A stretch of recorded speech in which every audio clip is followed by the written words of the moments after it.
আজকে জানেন যে বিশ্ব শিশু অধিকার দিবস। আজকের আমাদের বিষয় হচ্ছে যে এই যে শিশুরা যারা রাস্তায় থাকে তাদের অধিকার নিয়ে রাষ্ট্র এবং দেশবাসীকে জানানো যে তাদেরও অন্যান্য ৮-১০টা শিশুর মতো বেঁচে থাকার অধিকার আছে।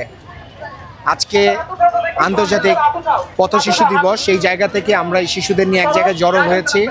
আমরা এখানে র্যালির মাধ্যমে দেশবাসীকে জানানোর পাশাপাশি আমরা ভিতরে গিয়েও এই শিশুদের অধিকার নিয়ে বিভিন্ন ধরনের কর্মকাণ্ডতে অংশগ্রহণ করব। আগামীতে শিশুরাই হচ্ছে জাতির ভবিষ্যৎ। সেই জায়গা থেকে আমরা মনে করি যে এই শিশুদের অধিকার রক্ষার্থে সবারই এগিয়ে আসা দরকার।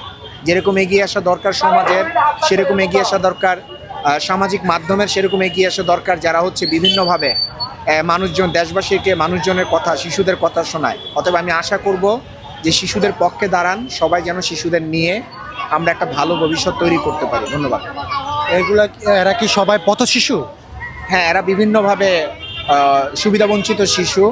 এর ভিতরে কেউ কেউ আছেন রাস্তায় থাকেন, কোনো শিশু আছেন বস্তিতে থাকেন, কিন্তু সামগ্রিকভাবে এটা বলতে গেলে যে এই শিশুরা যে সাধারণ যে সুযোগ সুবিধা রাষ্ট্রের সেই জায়গা থেকে পিছিয়ে আছে। অতএব আমরা এদেরকে পিছিয়ে পড়া জনগোষ্ঠী বা পথ শিশু হিসাবে বলতে পারি। এখানে প্রায় ৩০০ জন শিশু আছে যারা আমাদের প্রতিষ্ঠানের থেকে বিভিন্ন ধরনের সুযোগ সুবিধা পেয়ে থাকে। পুরো ঢাকাতে আমরা এই শিশুদের অধিকার রক্ষার্থে কাজ করছি। আমরা একেবারে রাস্তা থেকে তুলে একটা শিশুকে একেবারে সোসাইটিতে পুনর্বাসন করার যে প্রক্রিয়া, সেই প্রক্রিয়াতে আমরা কাজ করি।